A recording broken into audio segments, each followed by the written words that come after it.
The year is 1973. There's a lot of really groovy things happening right around now. A lot of great music like Dark Side of the Moon, Band on the Run, Goodbye Yellow Brick Road, Houses of the Holy, and Let's Get It On, as well as a lot of great movies in theaters right now like The Exorcist, Mean Streets, and Enter the Dragon. So you go ahead and take out your beautiful brand new Chevy Nova out around town and just enjoy the sights and sounds. You go ahead, head over to your closest music store just to see, I don't know, maybe there's a couple cool new basses out there. And you see this really awesome, weird looking thing, and it's called the Grabber from Gibson. It's an absolutely beautiful hunk of maple that just has one pickup on it, but you can slide it. You can grab the actual pickup and move it up and down. It's a really interesting and awesome design. Gibson ended up producing the Grabber from 1973 to around 1984, and in that time a whole lot of different artists really enjoyed it, but they decided that this just wasn't for Gibson at the time. And since then they've gone ahead and done a reissue in 2009, as well as Epiphone coming out with their own really interesting takes on it. But now we finally have a genuine Grabber. Grabber-esque bass? I have a lot of thoughts about this bass, but let's just hear how it sounds first.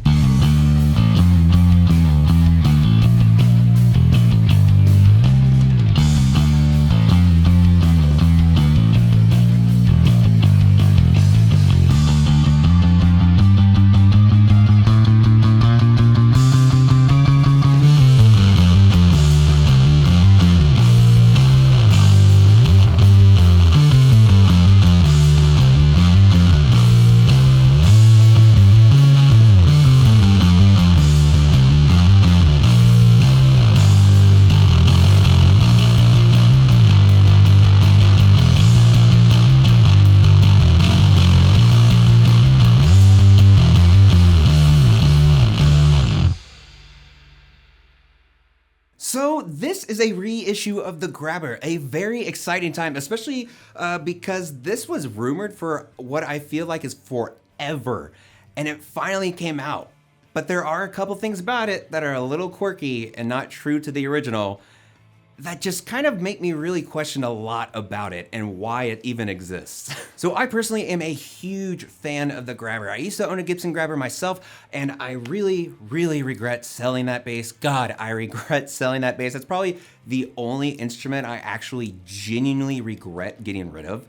And man, the Grabber is just its own beast. It has its very own distinct sound, and a lot of other bassists would really attest to that too, like Gene Simmons of Kiss, Eddie Breckenridge of Thrice, Mike Dirnt of Green Day, Lou Barlow of Dinosaur Jr., as well as Jeremy Davis, formerly of Paramore.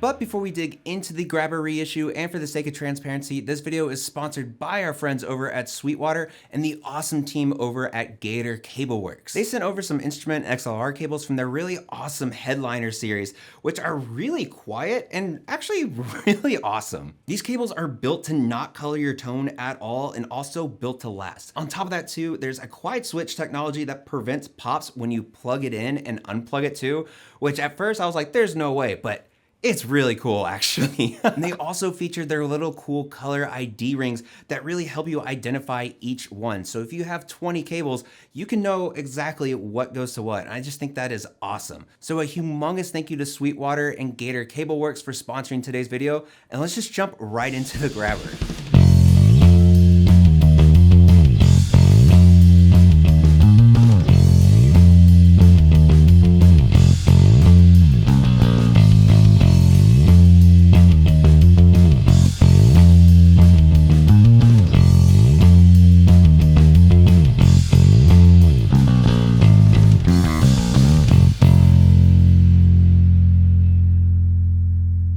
Starting off with the body, it is just incredible and just so amazing to see the grabber body just back. The simplicity of the style of this entire bass is so gorgeous to me and so stunning. You have a 3-piece alder body that has a really nice weight to it, and it comes in this ebony finish as well as natural. Unfortunately, there is no wine red option. I feel like that was a huge miss by Epiphone. You have a nickel bridge that comes with a nickel cover, but I just took it off. Then for your controls, you have a very simple layout of a volume knob, a tone knob, and a coil split switch to let you go between that humbucker mode and single coil mode. And then for the pickup, this is kind of the big part of the bass itself. You have Epiphone's own bass humbucker in there that does sound good.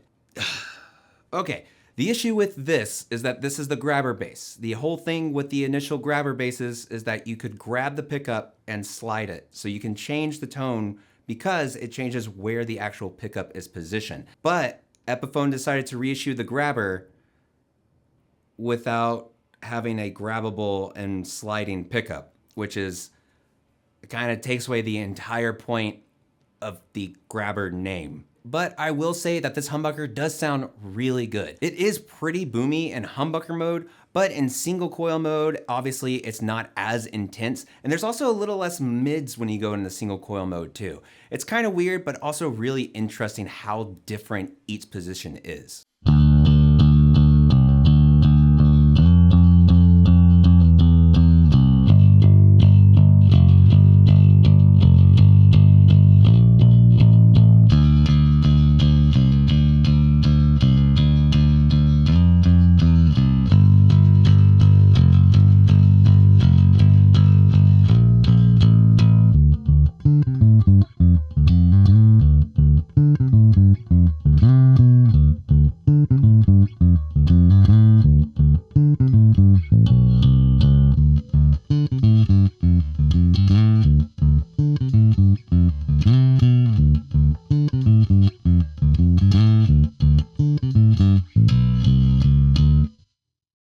Then moving up, we have a gorgeous bolt-on 20 medium jumbo fret 3-piece maple neck. And y'all, this neck feels amazing. I absolutely love this neck to death. And I really appreciate that they went with the traditional scope of actually having a bolt-on neck like the grabbers initially had.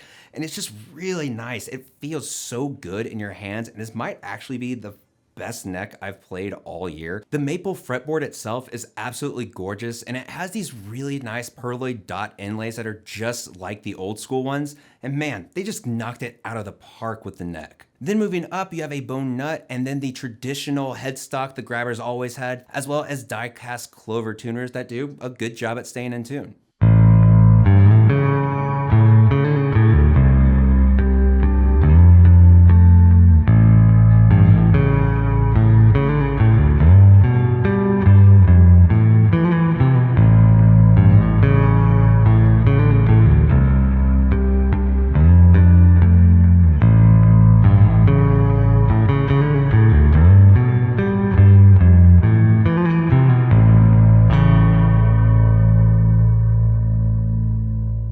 So for the pros on the grabber, man, it does sound really good, y'all. It does sound like a grabber genuinely, to like a certain extent, I will say.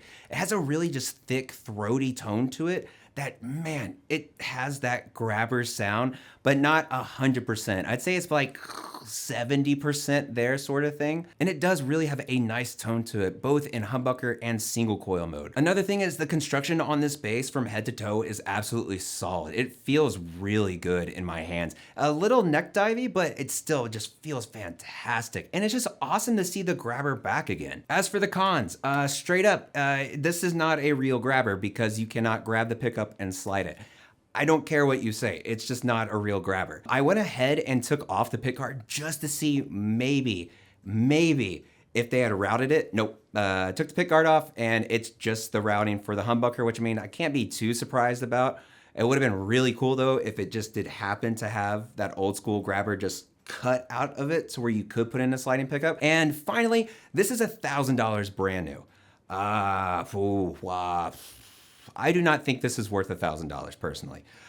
This is worth about like $700 brand new with the gig bag in there as well. Because of the simplicity of it, because there is no sliding pickup, it's just kind of egregious that this is $1,000, but I also think that's kind of, I guess, the new norm. of sorts, which is just really sad. What sucks is like this is a bolt-on made in China bass that does sound, feel, and play fantastic.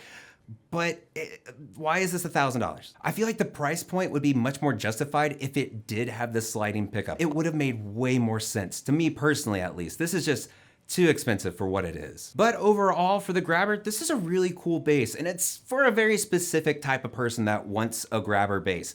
But what sucks is it's not a grabber bass because you can't grab the pickup. But thank y'all so much for watching as always, guys. And let me know in the comments below what you guys think about the grabber bass. It's definitely a divisive one to say the least. A humongous thank you to my Patreon supporters right over here. And of course, no matter where in the world you are, stay safe, practice that bass, drink your water, and I'll see y'all next time.